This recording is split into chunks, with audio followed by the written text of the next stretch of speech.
Oras na para uminom ka ng gamot.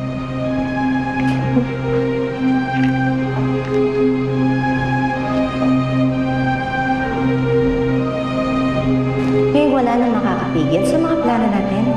Tuloy mo na ang pagpapabaliw dyan sa babae niya para di na siya makabalik sa amin at kay Ferdinand. Anong gamot to, Doktora? Bakit mo tinatanong? Kahit naman ipaliwanag ko yan sa'yo, hindi mo naman maiintindihan. Yung gamot na yan na makakatulong, parang pabuti yung pag-iisip mo. Hindi ko iinom ito. Lilian, yan din yung gamot na iniinom mo dati.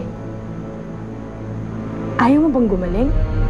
Kung ginagamot mo, bakit hanggang ngayon, nandito pa rin ako sa mental hospital?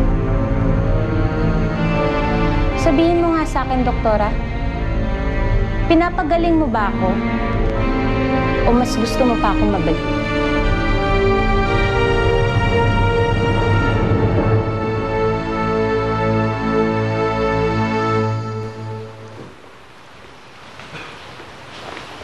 Hoy, Catherine. Kamusta naman yung muntik mo ng mabiyak na ulo? Masakit. Tsaka, madalas din ako nahihilo. Tsaka may mga naisip din ako kung ano-anong hindi ko naman maintindihan. Alam mo, baka nasisiraan ka na. Gusto mo, samahan mo na lang si Mami sa mental hospital. Total naman, binalik na siya doon ni Daddy. Bumalik si Ma'am Lilian sa mental? Bingi ka ba? Kakasabi ko nga lang, di ba? Pero alam mo, kahit ganun yun si Mami, mas gusto ko naman na nandito siya, no? Kung kailan naman kami nagkalapit, tsaka pa siya nawala ulit. Hindi naman siya nawala sa'yo, Maylin eh. Siguro, kailangan niya lang talaga magkahiwalay para mapabuti siya. Alam mo, Catherine, wag kang plastic. Hindi mo nga kami napaghiwalay ng mami ko, pero napaghiwalay naman kami dahil sa sakit niya. Kainis.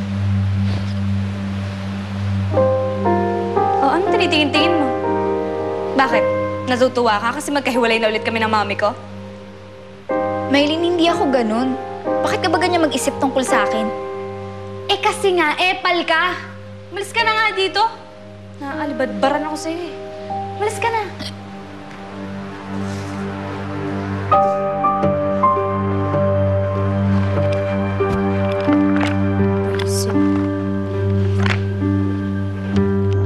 O bakit hindi ka makasagot, Doktora? Hindi ba totoo? Gusto mo akong mabulok rito? Nurse, iwan mo na muna kami.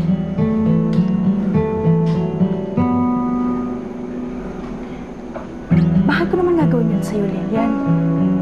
Di ba ako pa ngayon tumulong sa'yo nung walang-wala ka?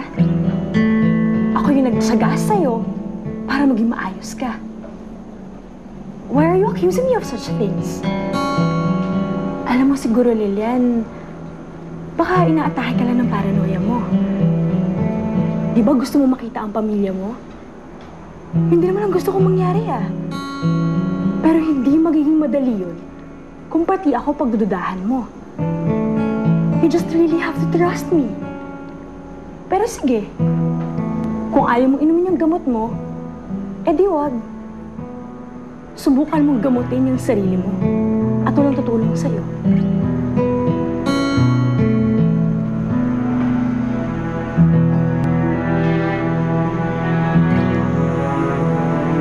Pasensya ka na, Doktora.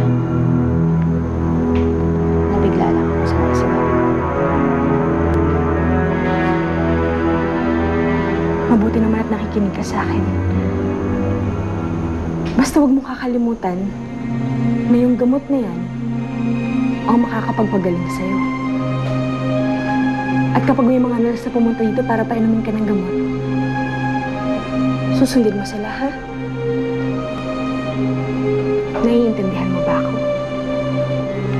Opo, Doktor.